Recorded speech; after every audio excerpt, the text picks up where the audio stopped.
Hello and welcome to Minter Dialogue, episode number 490. My name is Minter Dial and I'm your host for this podcast, a very proud member of the Evergreen Podcast Network. For more information or to check out other shows on the network, please go visit evergreenpodcast.com. So this week's interview is with Dr. Emmanuel Nuesiri.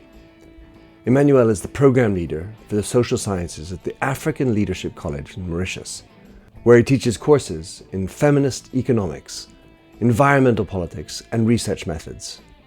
He holds a PhD from St. Antony's College at the University of Oxford, and he has teaching and research experience from Africa, Europe, and the United States.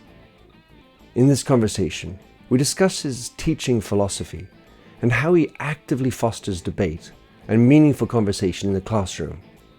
We look at how he establishes a co-learning, co-sharing, and knowledge co-creation space between himself and his students.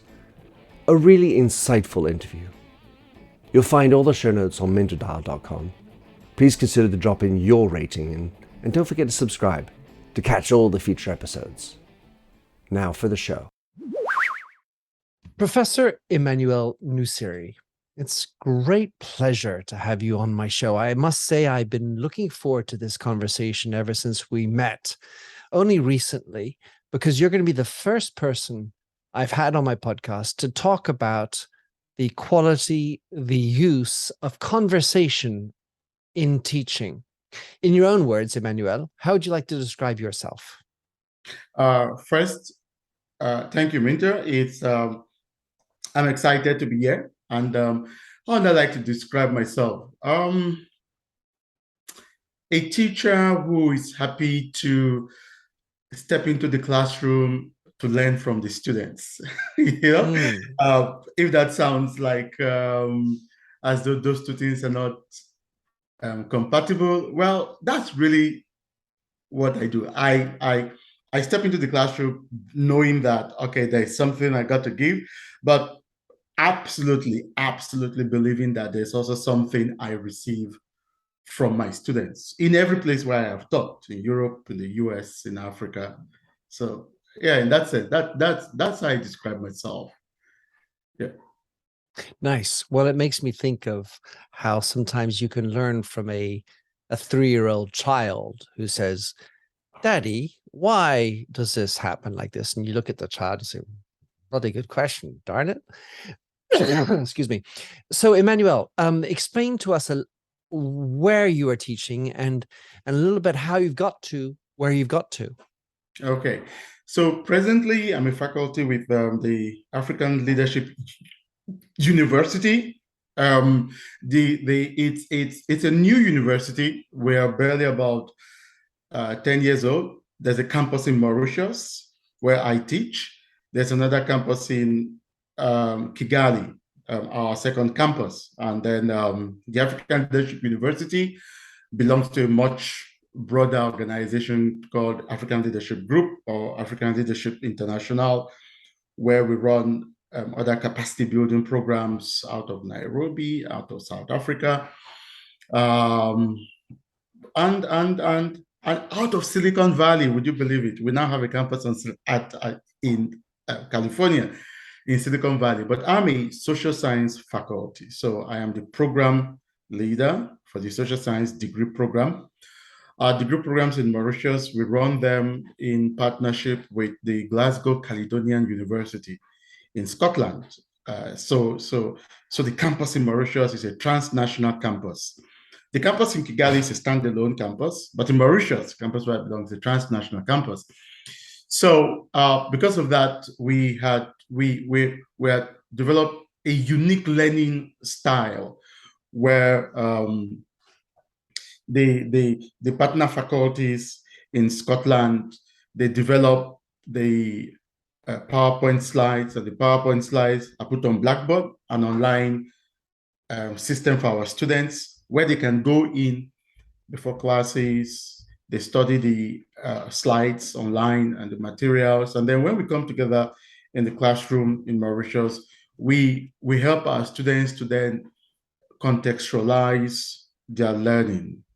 from a European context to within first an African context and then a global context, because we are in a global village, right? So it's not just contextualizing to the African context, but also contextualizing to the global context.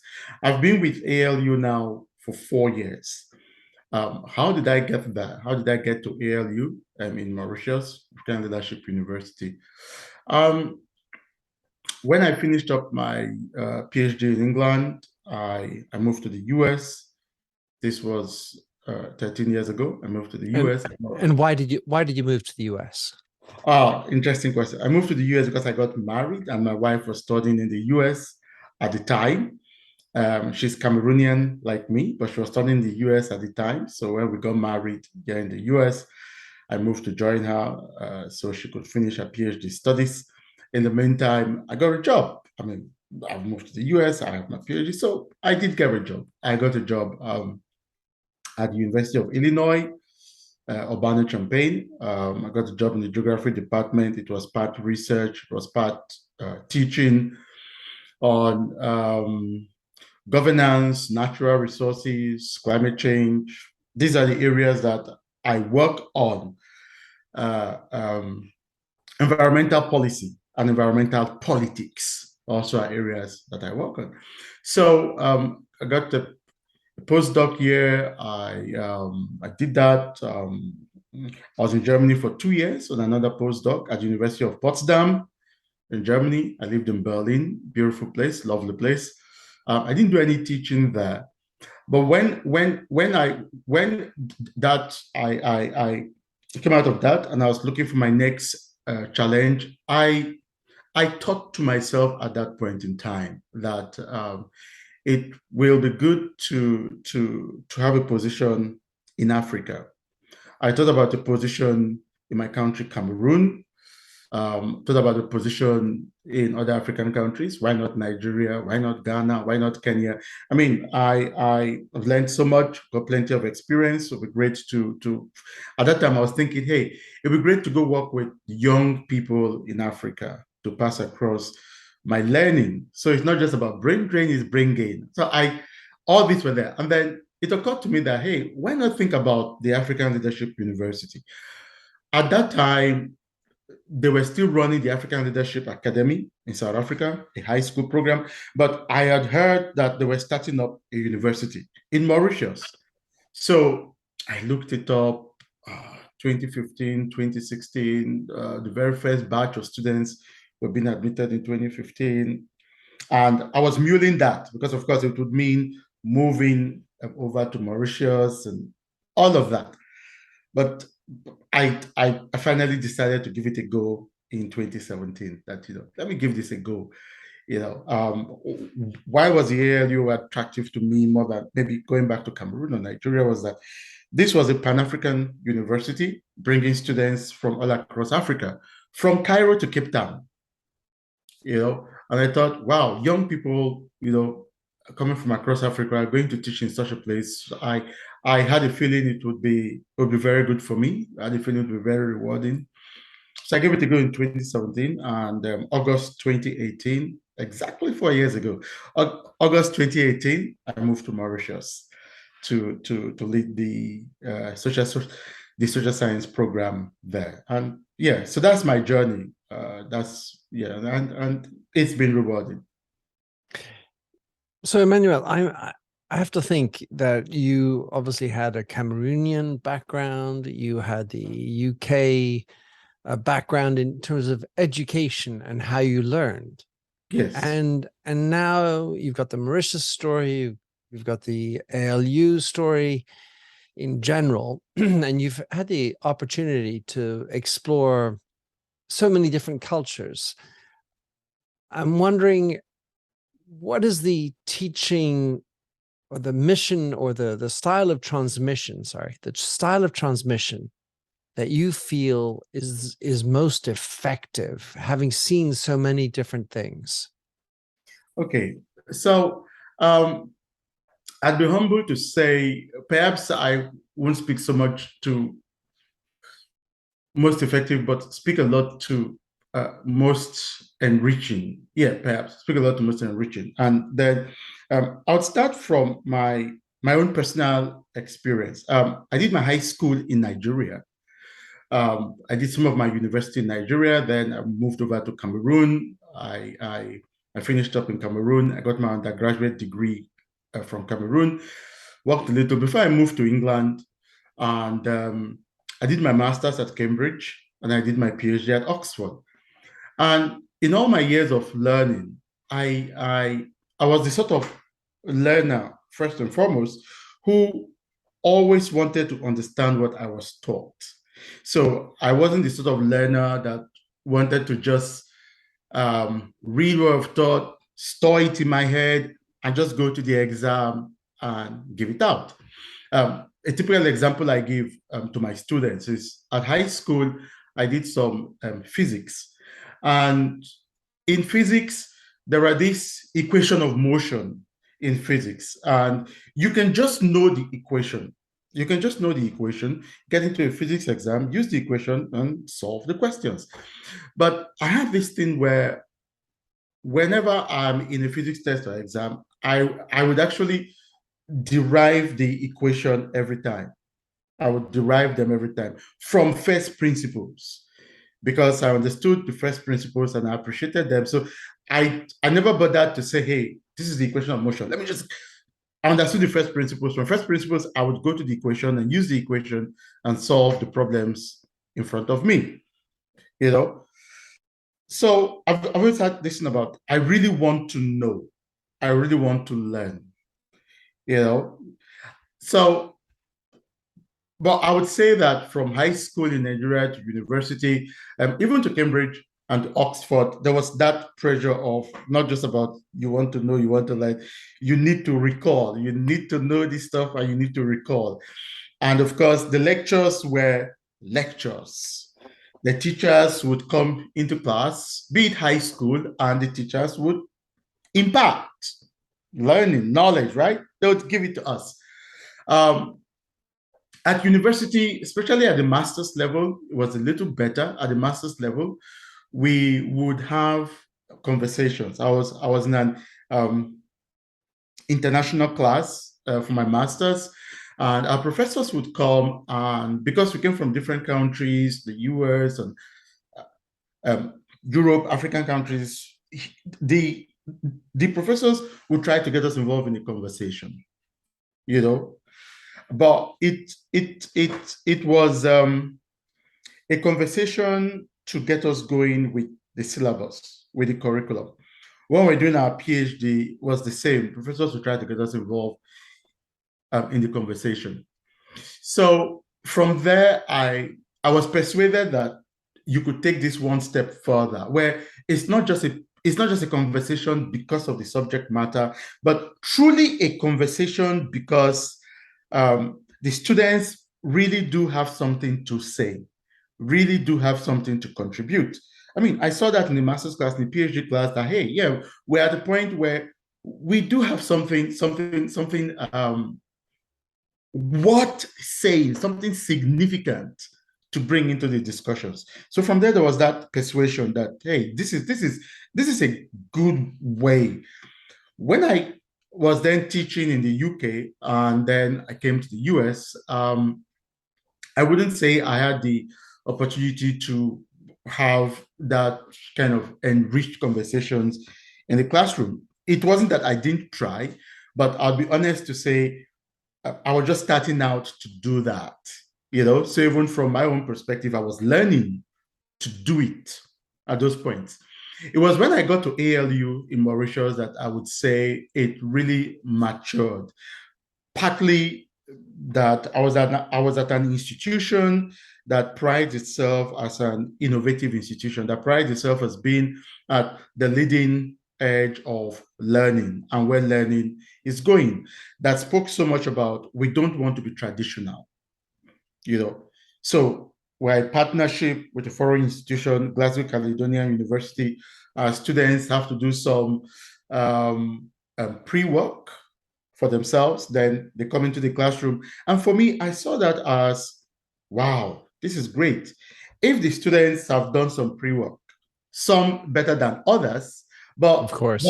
But I would say that every time we came into class, at least the majority of students have at least looked at the pre-work. Once in a while, you've got some students, well, they're students, right, who've not looked at the pre-work at all. But they're usually sitting in the back of the classroom, looking down at their shoes or trying to say, I hope he doesn't call me. Absolutely. So I got there and I'm like, you know what? These are students coming from different parts of Africa. I'm going to go with conversations in the classroom. There's a syllabus. I've got the PowerPoint, but I'm going to go with conversations in the classroom. Now, when I first got to the ALU, our periods were for 3 hours straight. So every module, you need to have lectures of 3 hours a week, and we would have 3 hours straight with the students. But there's a break in between, of course. So you've got like an hour, 20 minutes, or an hour, 15 minutes. Then you take a break. Then you've got the next bit to finish up. So I developed this idea that, you know what, the first part of the 3 hours, I'm going to use it in conversation. And then when we go on break and we come back for the second part, we can look at our notes, our PowerPoint. We can go there. I say when I first got to ALU, because later on, I was able to split the periods per week into 2 periods. So a first period of 1 hour, 30 minutes, and then the next day or later in the day or the next day or 2 days after, we'll do another 1 hour, 30 minutes. But I still followed the idea that, hey, the first period, let's talk. And that the second period, we can look at the PowerPoints and the notes together. But the first period, let's talk. We come from different African countries, and we are at an age where we can articulate ourselves very well. You know, fortunately, it's not elementary school, it's university. Senior teenagers, right? 17, 18, 19, and some early young adults, 20, 21, but that we can talk. These are young Africans who've got something to say about culture and society. You know, it's a module I taught, but culture and society, we all come from rich cultures. So we've got something to say about culture and society. These are young Africans that have got something to say about feminist economics, because they've got moms, they've got sisters, some were females, you know, so they've got something to say about issues around care work, you know, they've got something to say about feminist economics. They've got something to say about environmental politics. This was another course I taught, but they've got something to say about it. They come from countries that are taking steps to conserve their biodiversity. They're taking steps and doing things on climate change. These are young people who are curious, who read, who watch the television, who watch documentaries, who belong to NGOs as volunteers. I met young people like this when I got to ALU. They were, you know, so they've got something to say, and they come from different experiences and backgrounds and perspectives. So I have something to learn, not just something to teach, but also something to learn from them. So, Emmanuel, I have this feeling that, and it's something I talk about, is that in order to have a rich conversation, you do need to have knowledge. Otherwise, it might just be what I feel. Because as a child, I felt unhappy, and I'm going to express as knowledge something that's just a feeling, not backed up by any reading or any database or deeper culture. And so when you engage in this, to what extent is knowledge something that's important as a basis for conversation? Excellent. It's very foundational. Like I said earlier about how in the UK, when I taught in the UK and when I taught in the US, I did try to have conversations, but like I said, I approached them cautiously. I approached them.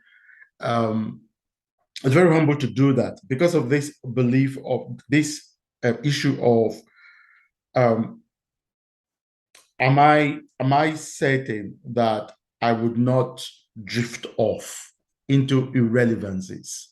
Am I certain I would maintain a steady keel? And not just for myself, but for the students who get engaged in the conversation, such that at the end of the period, the students don't go away thinking, yeah, I had a good time, we talked, but I'm not sure I learned anything. You know, you can have conversations where people don't learn anything. Yeah, it sounds really interesting. I had a good time, but so what? Yeah, but so what?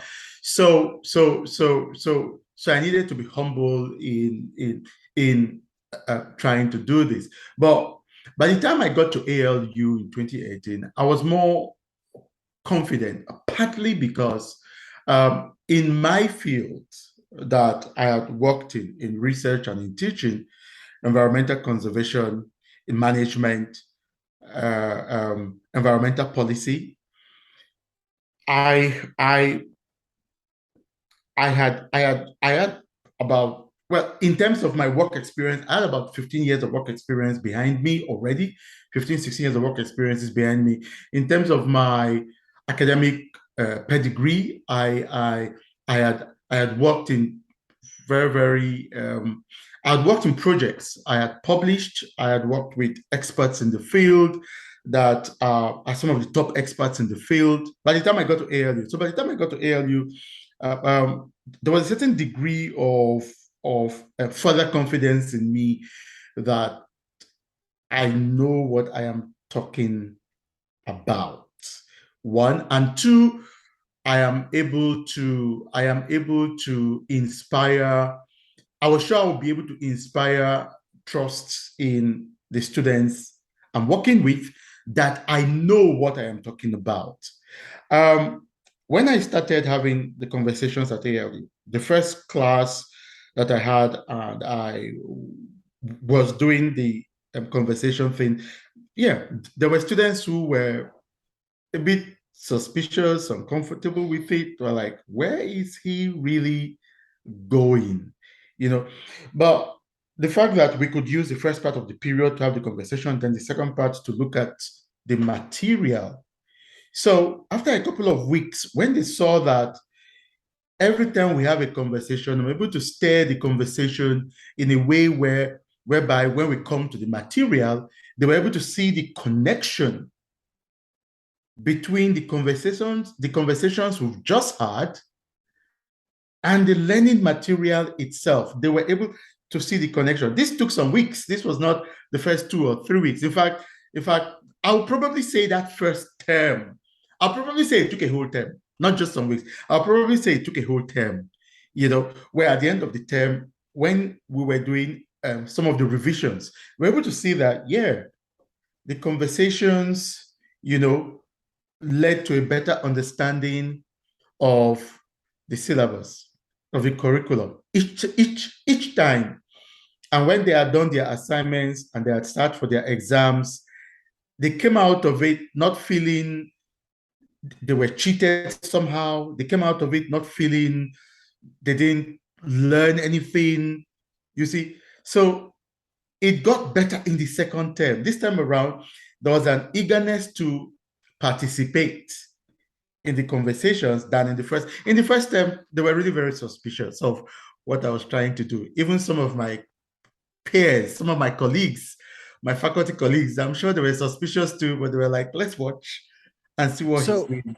So, I mean, at some level, that suspicion is also a reflection of the tradition of the regular way of teaching.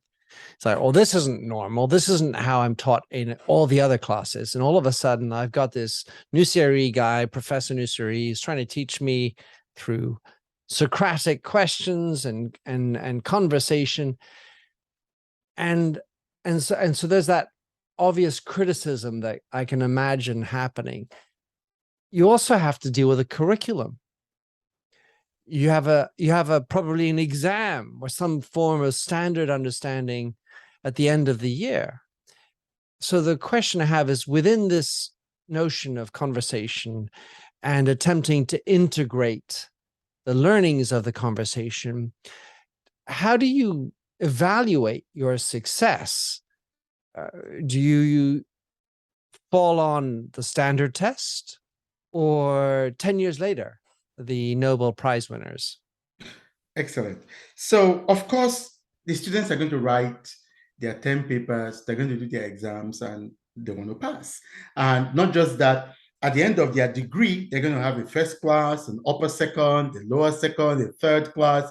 And you don't want to be having conversations and the students end up with third class, and then they go home and their parents are like, why are you coming home with third class? And the students say to their parents, oh, we had this teacher who he go drinks whiskey and comes to class and talks away the whole time, and we leave and we understand nothing. You see, you don't want that to happen, right? Again, like I said, I was fortunate that this was an institution that was willing to experiment, innovate.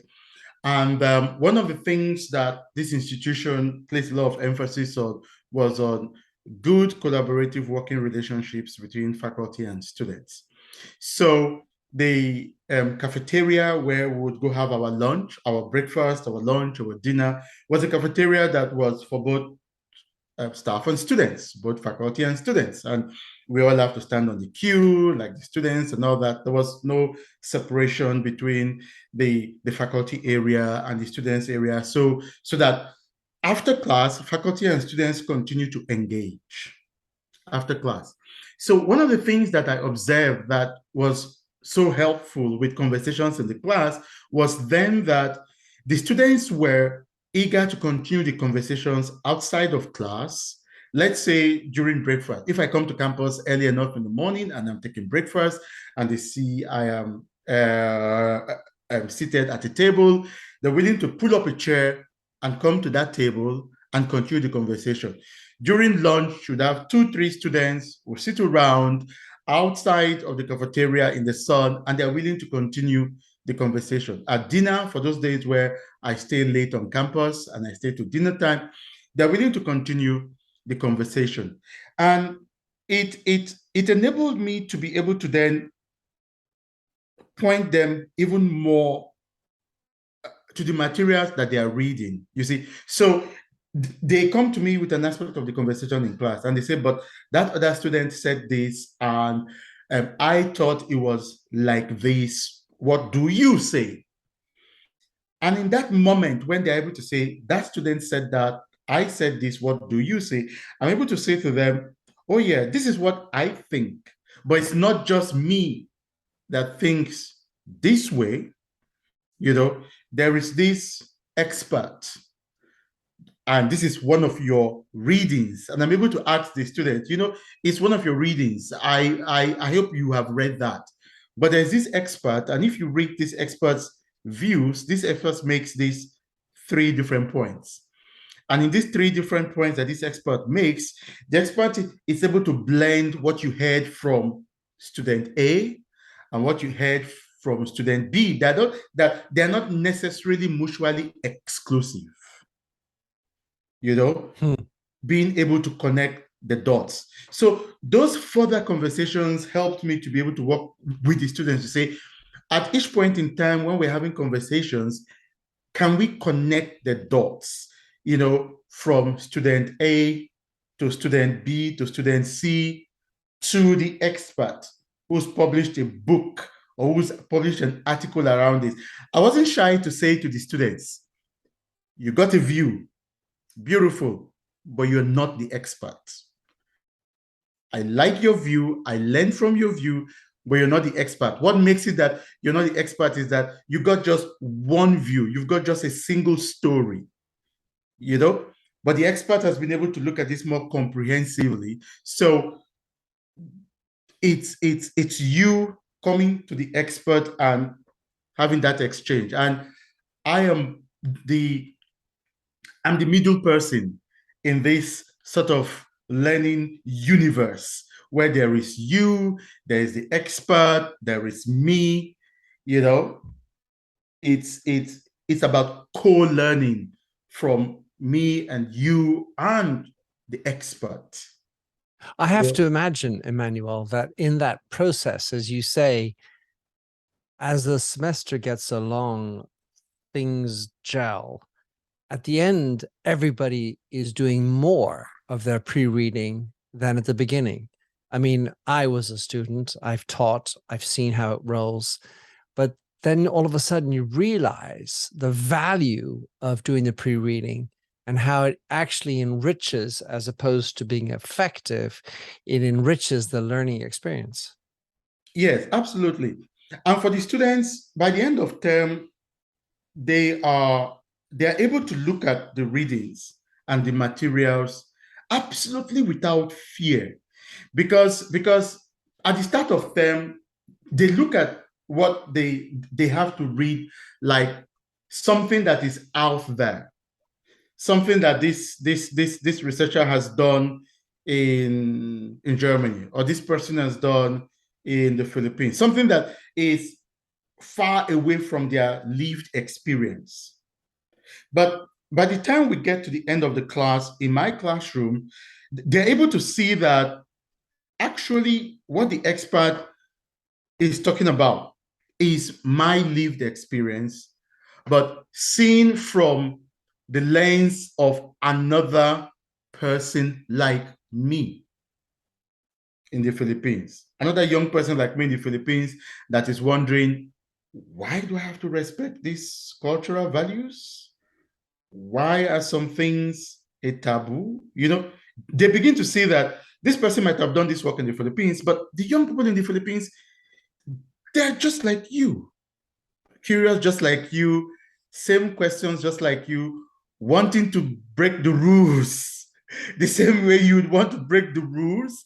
And that's what this person is talking about. So they're able to, you know, have a deeper appreciation for the text. You know, I mean, I've got students who have graduated, have left the institution, and they write back to me to say, oh, I did not store some of these texts that we used, and they really spoke to me. Please, can you email them to me? Undergraduate students who have not graduated, who are saying this to me. Whenever I see those emails, I feel proud when I see those emails from students who graduated who are saying, you know, that text, those texts, because there's a recognition. I would tell you, when I probably finish my undergrad, I'll be honest, I don't think I really went back to any of my faculty to say that stuff we read. Please, I want to keep a copy, you know, of it, because I didn't have that kind of a relationship with the materials that we used when I was an undergrad. So many people ask me how I felt when George Floyd was killed. And as I sit across a table from a black man who's about to talk about how the murder of another black man felt, I don't think it really matters how I feel.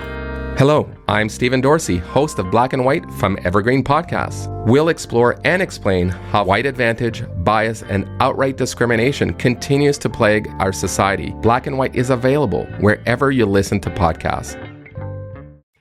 Well, one thing I didn't go back like you were saying about going to get the material, but I did go back to thank the professors that moved me.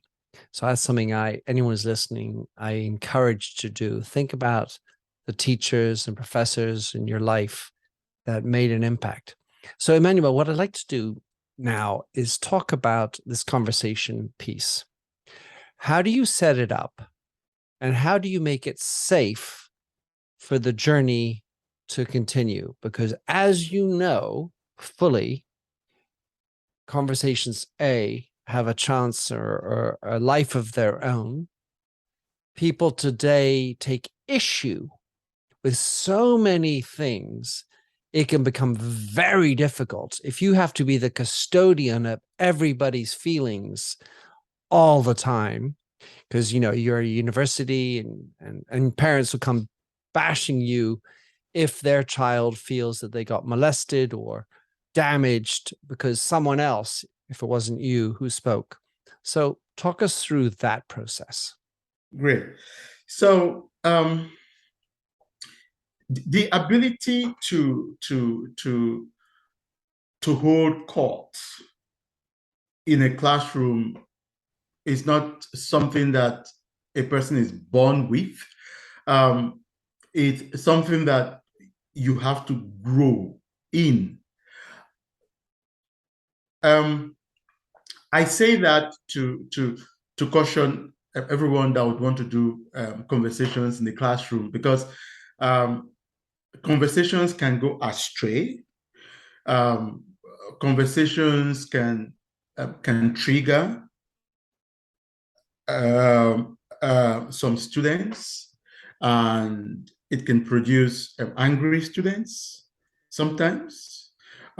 Sometimes a student might feel that another student has been too harsh on them and may want to withdraw into themselves and not continue in conversation, not just in that hour when you're having that class, but in other weeks may not want to chip in anymore.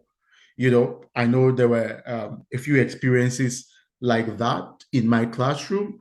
There was one that was really very sharp, where a student was making a point, and another student said something like, "Oh, you're only holding that point of view because you're local.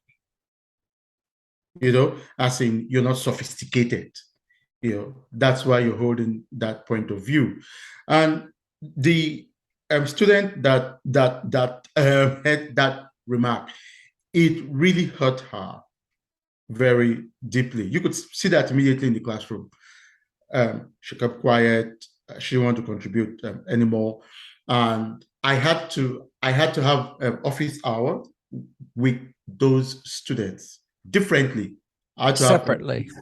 Separately. With the first one that said, you don't have that, you're having that view because you are not sophisticated. I need to have office hour with that student to say, in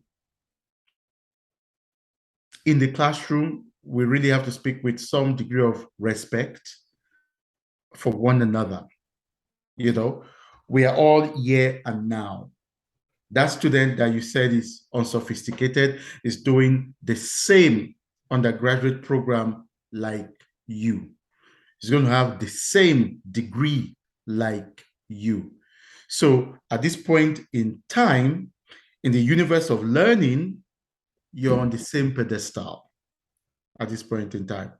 And the other student that felt hot, I needed to have office hours too, and say, hey, I have addressed this. You will not be disrespected again in my classroom.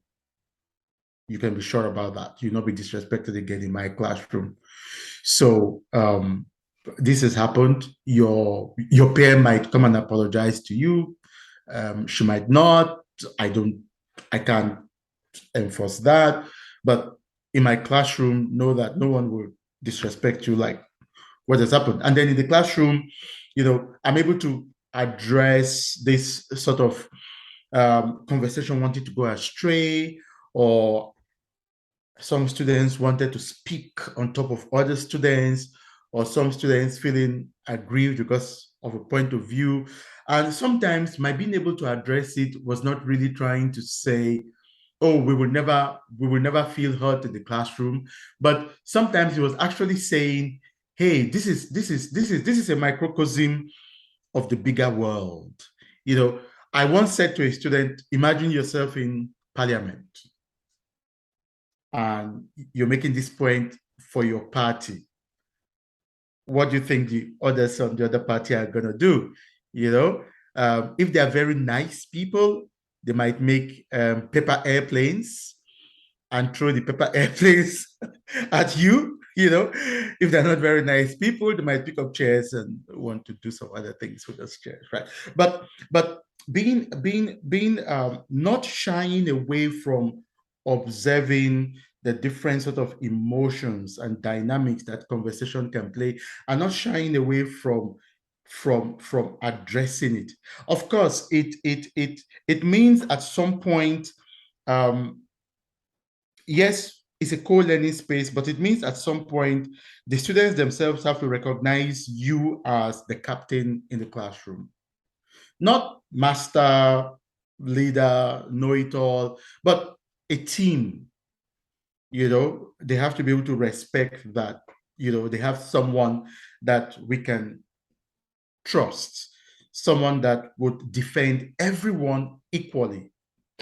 It makes me think of the idea of a debate where in the formal method of a debate, there's a standard, how long you can speak, when you can retort and rebut different ways, and the amount of time you have, and so on.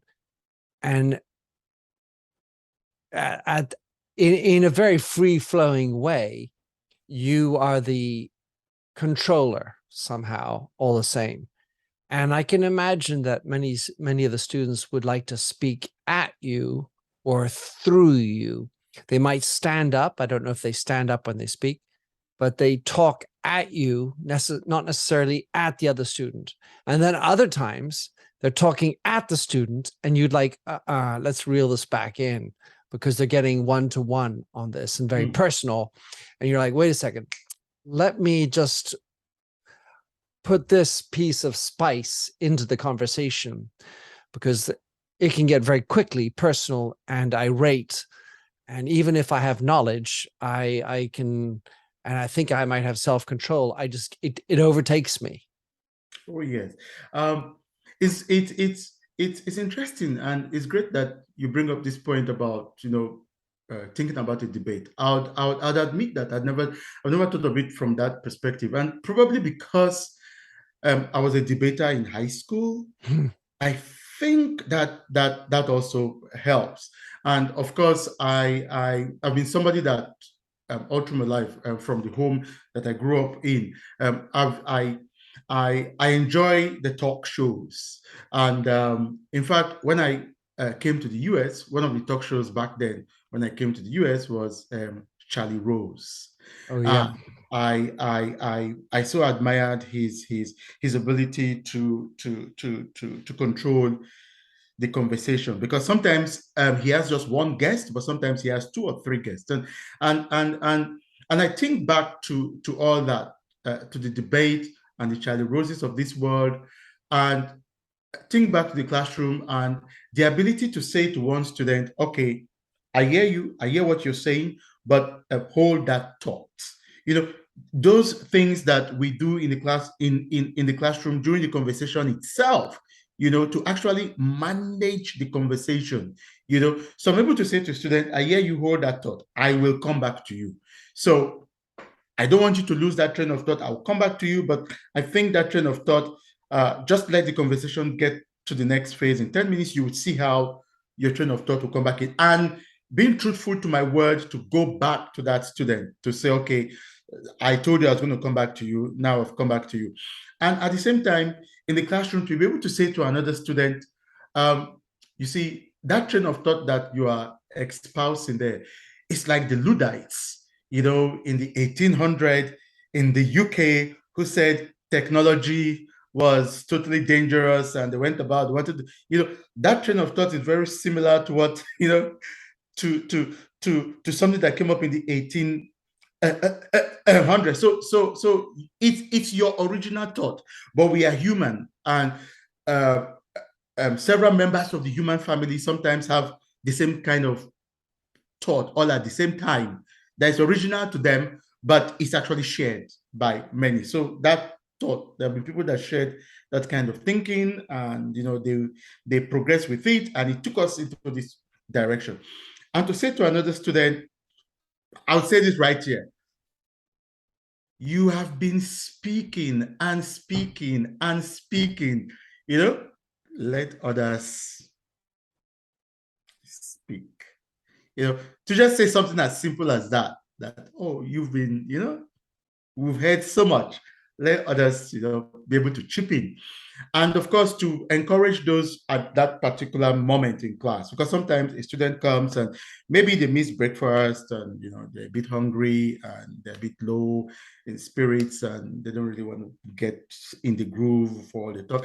And sometimes we want to look at the student and say, hey, Tony, what's up today? Other days you're very animated and all that, and make a light joke out of it. I'm sure you miss breakfast, Tony. I'm sure, but I think I've got like a candy in my bag. Would that help? Being able to draw them out in that kind of way. That ability to manage the conversation itself. I think, having been a debater, having watched tons and tons of talk shows, one lens, but there must be that capacity to manage conversations, to manage conflict, to manage mistrust. And ultimately, there must be that capacity to deliver, for everyone at the end of the day. It's very powerful what you're describing for me.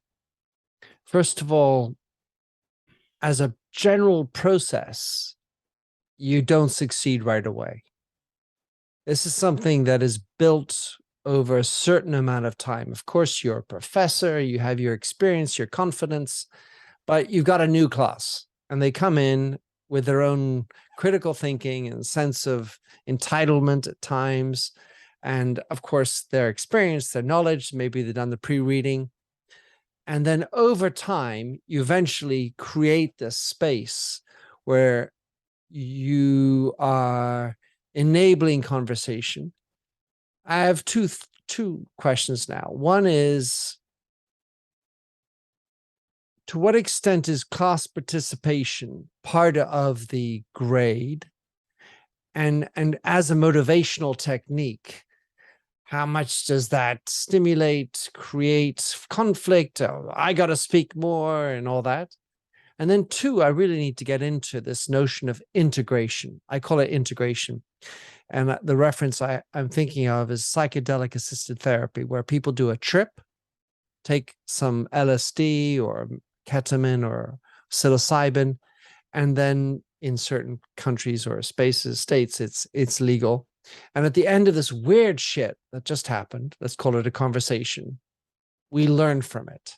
So let's start with this notion of managing the grade aspect of conversation and how you try to sort of parse through the difference between the student who speaks a lot, quality of what they speak, and the grade for participation. All right. You said something here that is profound about participation. So at ALU, part of the model is that we are encouraged to use project-based learning, where we are encouraged to always, every term, every course, put our students into groups and let them work through a problem together, so that they can have what we call peer-to-peer learning together. But beyond just peer-to-peer, there's also this thing about the students being able to work as a team. So we try to ensure that by the time our students spend 3 or 4 years with us, they are good team players and they understand the strength of working in teams, and they develop the soft skills that come about in working in teams. So that institutional culture that we try to build in our students across all the modules they do and across all their learning, I think that in itself sort of provide what do I call this now? Sort of provide, that background, that space for participation in the classroom, because they come into ALU, they know that ALU has a certain model to learning. While they're applying for ALU, they go through this thing where they have to write essays and all that about the ALU model and all of that. So they already come in knowing that this is this kind of institution. It's an institution that promotes engagement. It's an institution that promotes participation. So that in itself, that helps, right? And then of course, then you are thinking about, hey, it's co-learning, we're learning from one another, but the students have these targets that they have to meet. And for now, the targets are the term papers and the exams, so yes, it's an exam, but you're looking at it as a target, and you are captain, coach, or mentor, helping them such that when they get to that point where they have to deliver an output to meet that target, they're well able to deliver that output to meet that target. So the first part of the class, or the first period, we have conversations, but the second part of the class, we look at the material. So we look at the target that then has to be met.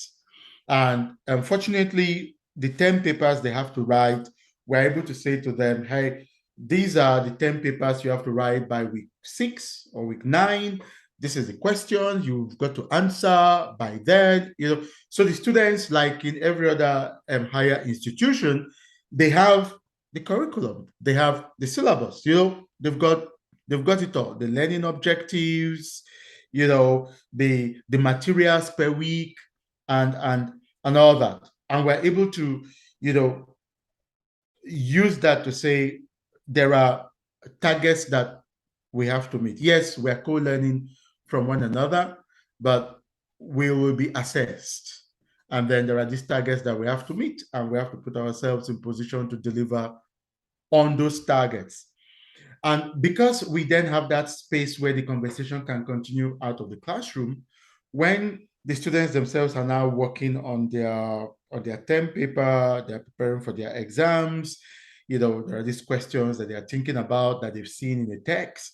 They're able to ask questions around that. They're able to come and ask me and say, so for this module, if I were to respond to this question, rather than use the example I saw in the textbook, if I were to use an example from my local community, would it pass?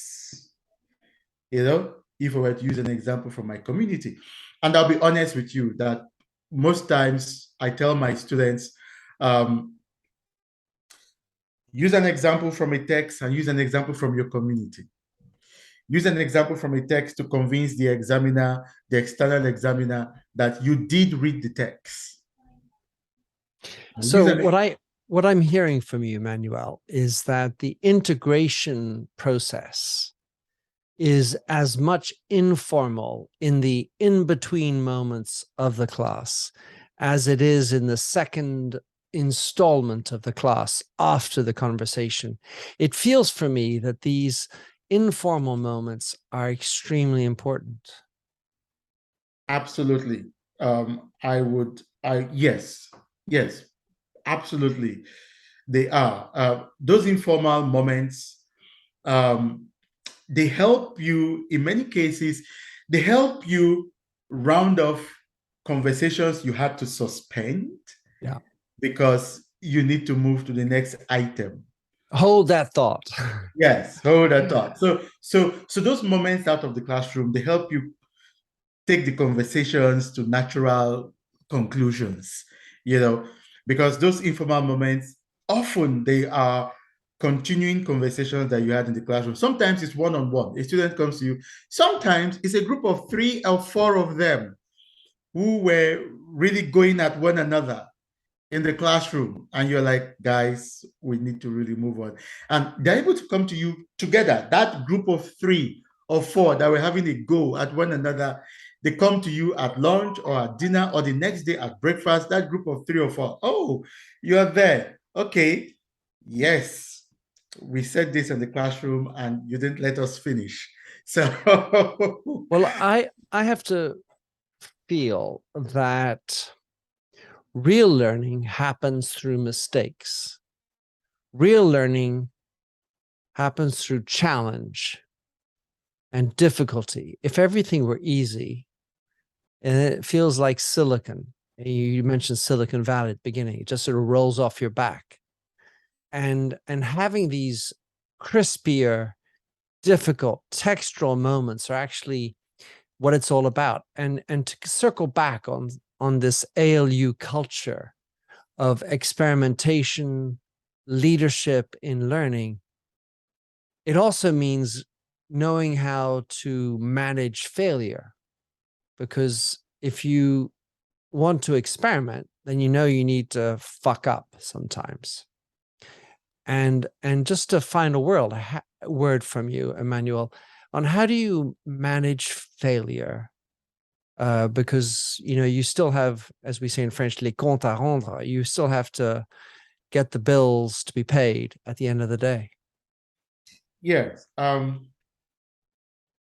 I remember one of the classes I had, and it was a class on international trade. Yeah, that was one of the things we're doing in that class: international trade, globalization. I remember that class because that particular class for me was a fail. It was a fail in that how I started the class was I came in and I showed the students. It was a newsreel on YouTube of Kenya Airways. They had just had their flight, I think direct flight from Nairobi to New York, approved, and there was a lot of fanfare around that, I think. And we were talking about the flower industry from Kenya. And I sort of came into that class with the assumption that all my students should know about the flower industry in Kenya. I sort of, I don't know why I thought that way, that, oh, they will all know about the flower industry in Kenya. It's something that is really popular and something that is really great. So this news item should be an exciting one because these flowers have to get to New York and all that. And we went through this, I went through these videos, and then I went into the conversation by trying to ask some questions around flower industry and Kenya and all that. And lo and behold, only very few students had a clue. The majority of students were a bit blank, and I didn't quickly catch on. I didn't quickly catch on that there's something going on here. So I think it was almost 30 minutes into the class, and I think one of the students sort of blotted it out, something like, they know nothing about this thing I'm talking about. you know.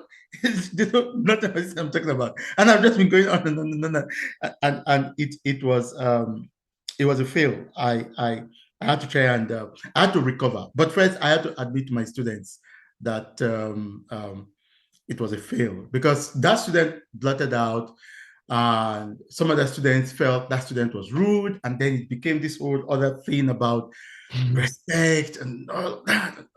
And I had to let my students know that it was a fail on my part, and of course I learned from that. Sometimes I would then pre-test some of the issues I would want to raise in the classroom before we get to the classroom.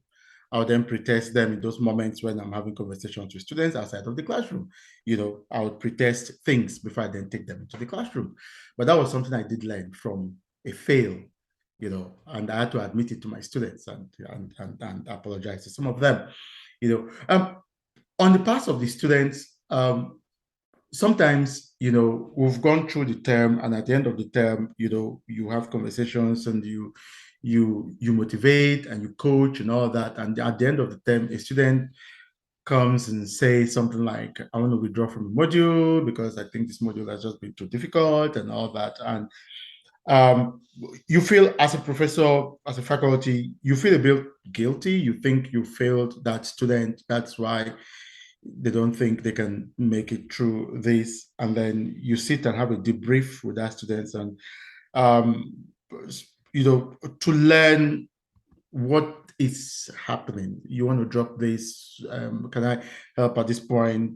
What's going on? And thankfully, we have a culture where we do get formal feedback, where students have these things they have to fill for feedback on their modules and all that. So we learn as we go. So on the part of a student, when a student says, I want to step back from this, we're able to debrief with that student as faculty, learn from them what's going on.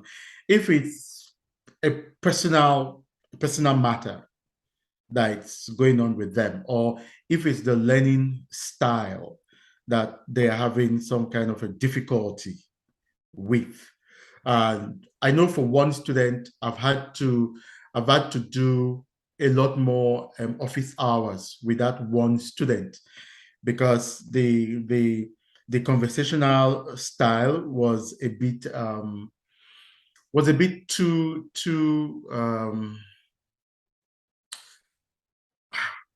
words fail me, probably too rapid for the students, because it's a conversation. There's sort of like a lot going on, and a lot you sort of have to keep up with. Process.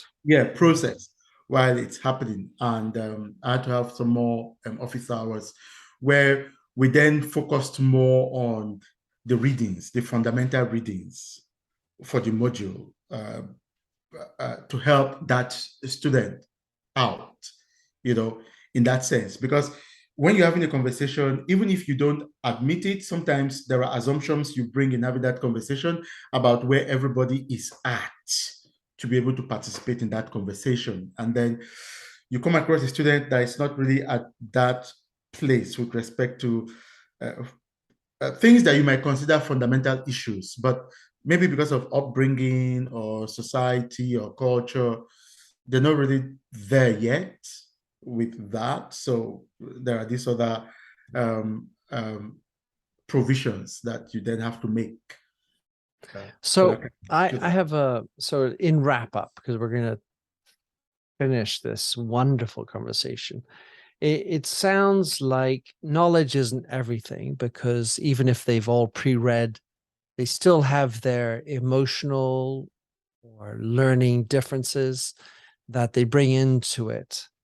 The second thing I picked up is a combination of three things from you, Emmanuel. First is a certain humility, that you're always willing to learn from the people who are having the conversation, your students.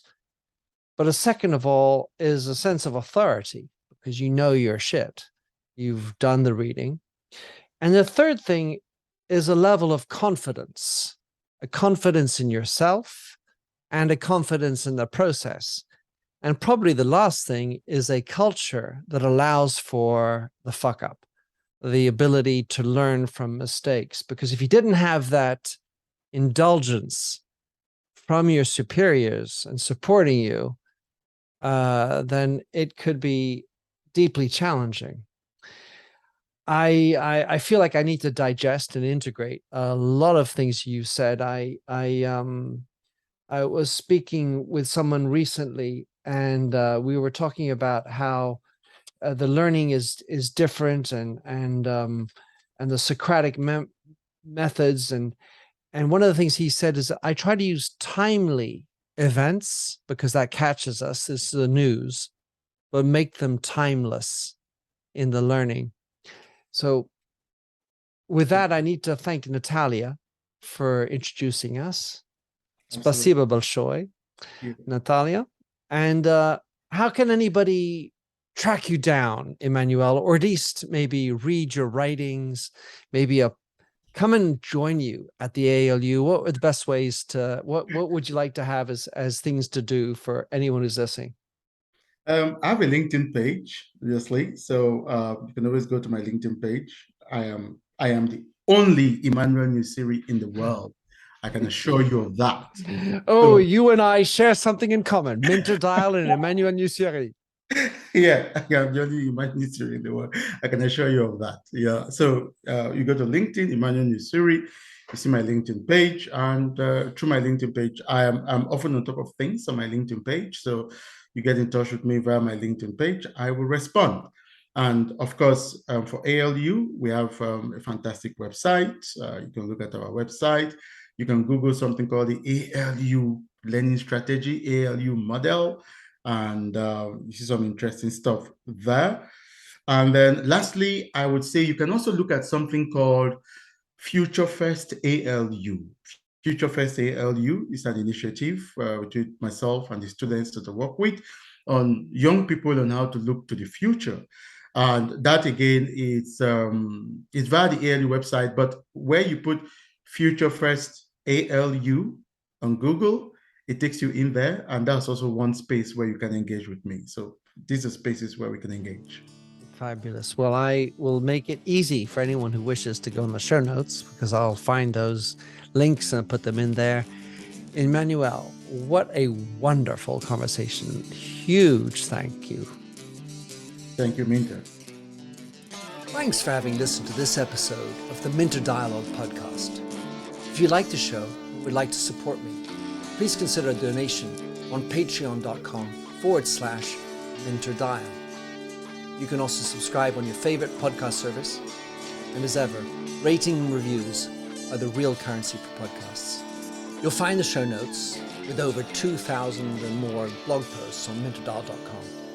Check out my documentary film and 4 books, including my last one, You Lead, How Being Yourself Makes You a Better Leader. And to finish, here's a song I wrote with Stephanie Singer, A Convinced Man.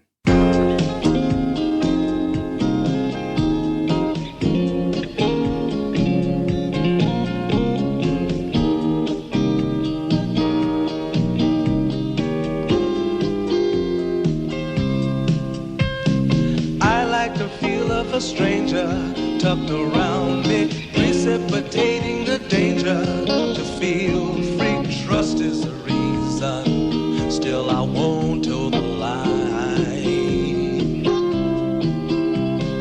I sit here passively, hope for your respect, anticipating the thrill of your intellect. Maybe I tell myself there's no use in me lying.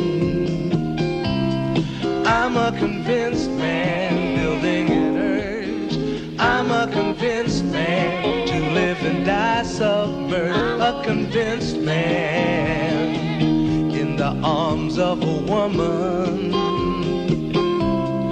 I'm a convinced man, challenge my fate. I'm a convinced man, competition's innate. A convinced man, in the arms of a woman. Despise revenges and struggle with deceit. Live for the challenge so life's not incomplete. What's wrong with challenge? I know soon we all die. I like the feel of a stranger tucked around me, precipitating the danger.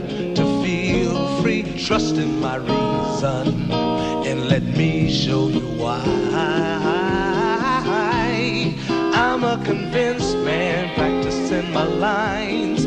I'm a convinced man, here in these confines. A convinced man, in the arms of a woman. I'm a convinced man, admit to the test. I'm a convinced man, I'm ready for an arrest. I'm a convinced man, in the arms of a woman.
So many people ask me how I felt when George Floyd was killed. And as I sit across a table from a black man who's about to talk about how the murder of another black man felt, I don't think it really matters how I feel. Hello, I'm Stephen Dorsey, host of Black and White from Evergreen Podcasts. We'll explore and explain how white advantage, bias, and outright discrimination continues to plague our society. Black and White is available wherever you listen to podcasts.